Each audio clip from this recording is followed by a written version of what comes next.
Hi, I'm Leanne. I'm a lightworker and a mother to 3 special girls. I strive to continue learning, growing, and to collect new skills. I'm a psychic medium, Reiki master teacher, and Akashic record reader and energy healer. I am so excited to share what I've learned and what I'm going to learn and the ups and downs of life. Thank you for joining me on my journey. Welcome to Life of a Lightworker podcast. Hello! I'm going to be starting off the episode with a card pull. It's from the Starseed Oracle by Rebecca Campbell.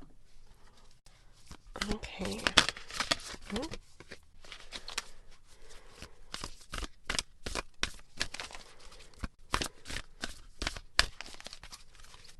I had one card pop out and one I pulled. The one that popped out is the Sea of Mintaka, Mintaka. Seeing potential, bringing unconscious to light. And the other one is the Golden Children, inner child, tenderness, innocence, and rare gifts. So these cards are pulled for whoever's listening. What do they need to hear right now? I'll read from the book, The Sea of Mintaka, Seeing Potential, Bringing Unconsciousness to Light. Mintaka is thought to have been a water-based planet containing the most crystal clear waters you can ever imagine, so clear that you can see for miles and miles underwater. The Seas of Mintaka card represents the crystalline clarity of potential and possibility. It's about the ability and choice to see the potential in all people and situations. This could be one of your natural traits, or it could be a sign that what you're currently doing has great potential. Mintakans are thought to have been a gigantic race who saw the light in everything and everyone. You may have received this card as confirmation that a situation or project has extreme potential and will reach fruition. If it appears in a spread, we're not doing a spread, according to Carl Jung, that which we do not bring to consciousness appears in our life as fate. When water appears in dreams and art, it often represents the unconscious mind. Pulling this card also means you may be called to bring to light any unconscious patterns of which you're unaware, to look at them and see them clearly and consciously so they don't appear in your life as fate. What unconscious patterns or behaviors are ready to be brought to the light of day. And the Starseed Soul Inquiry for this card is, how can you see the potential in a situation you're facing? What unconscious patterns are you being called to bring to light? The Golden Children. Inner child, tenderness, innocence, rare gifts. Golden children, in brackets, children of the sun, are highly advanced, extremely intelligent souls who are incarnating increasingly on planet Earth. They have little to no personal karma and possess incredible gifts and intuitive abilities. Golden children are born in a very clear mission. Many remember it from young age and been answering and sharing it early in life. Due to their unique intelligence, they may find themselves easily bored at school. Most have never incarnated on Earth before, and so, if they're not supported in the right ways, they struggle with physical life here. They're often referred to as the new humans. If you pull this card, it may sign that you're being called to mother, father, or nurture a child. You may be called to tend to your own inner child, a creative idea or project, or a new beginning. To treat yourself or the new beginning with sweet, tender love, to nurture and nourish it, to give it every chance to grow and reach adulthood, to encourage it, to water it, to see the world through the innocence of a child, to see yourself and all others as innocent children, to remember that deep down everyone is trying their best, and if they're treated with a tender heart, they'll not harden as they journey through this great adventure called life. The Starseed Soul Inquiry is, how can you treat yourself or others more tenderly? Okay, so I feel like these cards are for the parents of these beautiful starseed children that are coming in who think and are a little bit different than the people that were a couple generations ago. These are all the neurodiverse people, all the people who think, behave, and feel differently than what, let's say, our parents or our grandparents felt or had to deal with. And I believe these cards are for them. So we have our golden children, who are these children coming in who have either more sensitive or they may have never incarnated on Earth before. And we have seeing the potential in raising these children, where it's easy to not see the potential in the everyday, day in and day out. It can get pretty low vibrational. It can drag you down energetically. But switching gears and seeing the potential in something that we might not have already seen as potential is how we can work energetically around that pull, that drag downwards, which a lot of us feel, even the parents that have technically neurotypical kids. All the kids are more sensitive than what they were a generation ago. All these kids are feeling the vibration of the earth shifting, and they are helping it shift because they're pulling the earth with them, because they're a higher vibration than we are. Just how it is. And they have a harder time living in a low vibrational world. So us bringing it up to them is going to help all of our kids. Let me see, what else do we need to say about this subject? Yeah, it's hard seeing the potential in the everyday. What can we do to help us see the good and the potential and what is possible in the everyday? I'm asking my guides for this information, for this inspiration. They're showing me look little. Look at the micro, not the macro. Don't look at the whole experience, the whole life, the whole day, even the whole hour. Look at one little part, one little section. For the moment, don't look at your child in its entirety, in their whole being, because when you look at their whole body, everything, you tend to bring in all the struggles that you're having, because having kids is hard. It's a struggle. Let's see. It definitely pushes you to grow a lot. Let me see. Looking at one little part. So trying to notice their soul. Notice those tiny little moments where they show kindness, when they do something a little bit differently, when they have the curiosity, when they have the joy, when they have sharing in their excitement. Instead of sharing when they're doing something that they really love, instead of letting your parents control your mind and say, be quiet, stop moving, can you do that somewhere else? Change it to going from the child's perspective instead of your parents' perspective, because that's what we have been doing. A lot of the time, we parent our children the way our parents parented us. So we are stepping into the role of our parents when we're parenting. But if we imagine stepping away from our parents into ourselves and then stepping into our children and seeing the world from their view, experiencing the world from their view, and tapping into the joys that they're having. And even if we personally don't experience joy, like when my daughter's talking about anime, it's not something I'm interested in, so it is a little bit harder for me. But when I go from her lens and see her excitement and see she can see all these details that I'm missing, how thorough and how nuanced she's picking up on all these little things within this.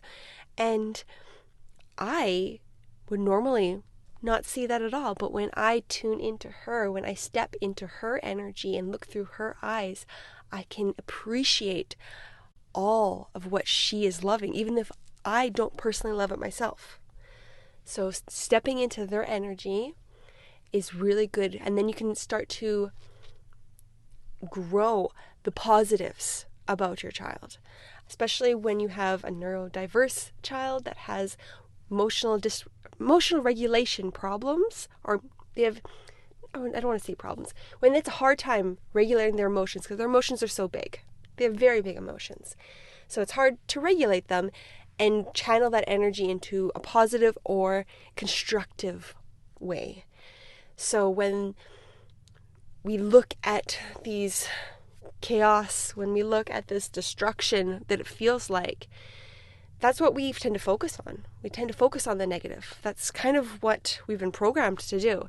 So consciously looking at the positive and all these little things that light them up and using that to light us up as well. And when we can tune into them when they're doing good, it's easier to tune into them when they're not doing good.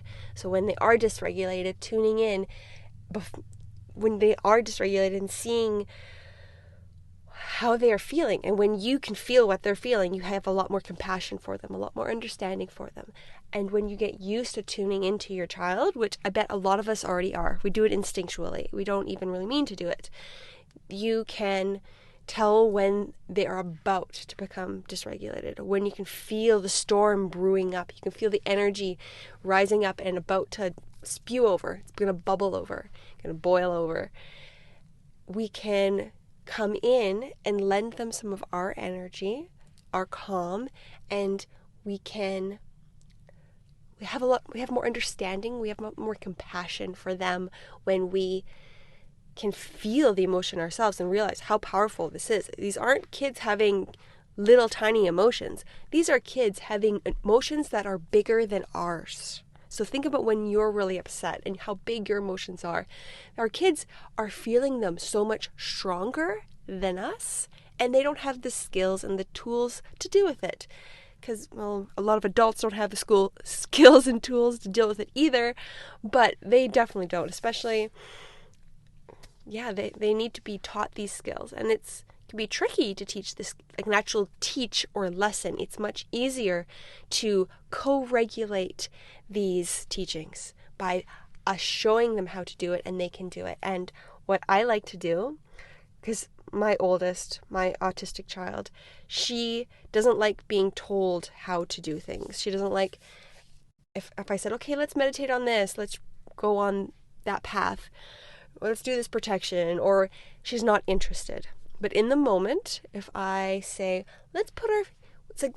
you have so much energy up in your head, you have so much energy in your body, let's call our angels. Let's ask Mother Earth to take some of this energy away, because you're going to feel so much better. You're going to feel so much calmer. This energy doesn't feel good in your body, does it? No, it doesn't feel good. So let's ask to pull it away. Let's ask our angels in to hug us. Let's put our feet to the earth and ask the earth to take our energy away. And when I explain exactly why and how, she's a lot more receptive. Granted, she's almost 12, so what works now would not have worked necessarily when she's 6. Like when she's 6, I would have said, let's jump and let's run. Let's imagine all your energy. We're going to push it into our feet and out into the earth. We're going to jump as hard as we can. We're going to push into the earth. We're going to and bringing in words saying earth and the grass, and if they like the bugs, they can go the earthworms and the trees, and start bringing in parts of the things that they're interested in to get them to focus on the earth. And if you're moving your body, if you're jumping, if you're dancing, it's easier to get them to think about the earth. And you know your child best. Turning it into a game is always the easiest way to do it. And anytime that someone has a problem sitting still, you have to have something in your physical to keep them occupied. Otherwise, their brain won't focus on what they want to focus on, or what they technically quotations need to focus on. So allowing them to move around is extremely important. Like asking a neurodiverse kid to sit down and meditate is just not going to happen. We have to do it in different ways. We have to teach them in different ways. And if you're neurodiverse yourself, or if you have a hard time sitting still, practice what works for you and show them what works for you. Because they're not going, if you just say, oh, we should do this, you should do this. It's like, no, we are going to do it. You have to do it at the same time, because who wants to be told what to do? Do it together as a game. And if you have the fun, if you're not saying we have to do this in order to feel good, if you're saying this is going to be this is going to be fun. Let's do this. Let's be silly. Bring the silliness is probably one of the easiest ways to get them to do it. The sillier that you are, the more engaged your kids will be. That's kind of how it is from what I have noticed. My husband is extremely silly, and kids love being around him because he has no fear of being silly. Whereas I've always been kind of afraid of being silly, been afraid of being seen or being different. So it's a lot more of a challenge for me to be silly, but I have definitely come a long way, and I've been working on it. And, sometimes us being silly for our kids helps us heal, because as well, like, it's a double whammy. Whatever we're working on with our kids, whatever we're doing with them, is what we need to do ourselves.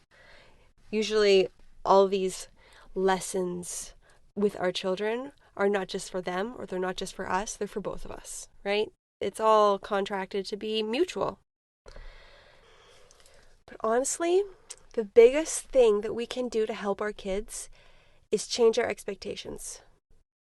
What we expect of them, what we had hoped for them, what we had experienced ourselves as a kid. I don't know how many times someone has said, oh, my kid should be doing this, or they should be doing that. But that's not what feels right. Yes, maybe, if they did that, it'd be a lot easier for me. It would take more time for myself, but my kids wouldn't feel as connected. Like, I still put all my kids to bed. We snuggle, or at least I sit in their room, or I give them Reiki if I'm not in the same room. I am actively involved in bedtime and putting them to sleep. And I know most kids, their ages, because one's almost 6, one's almost 9, and one's almost 12, that they would be going to bed by themselves. But that's just not how their energy works. That's just not what they need right now. And listening to what they need is more important than listening to what anybody else says they need. You're the parent. You're connected to their energy. You've been contracted to take care of them when they're little. That's a big responsibility that they're trusting in you for you. And so part of it is you listening to your soul, because you know more than what you think. When you turn your brain off and stop going with expectations and shoulds, you know what to do.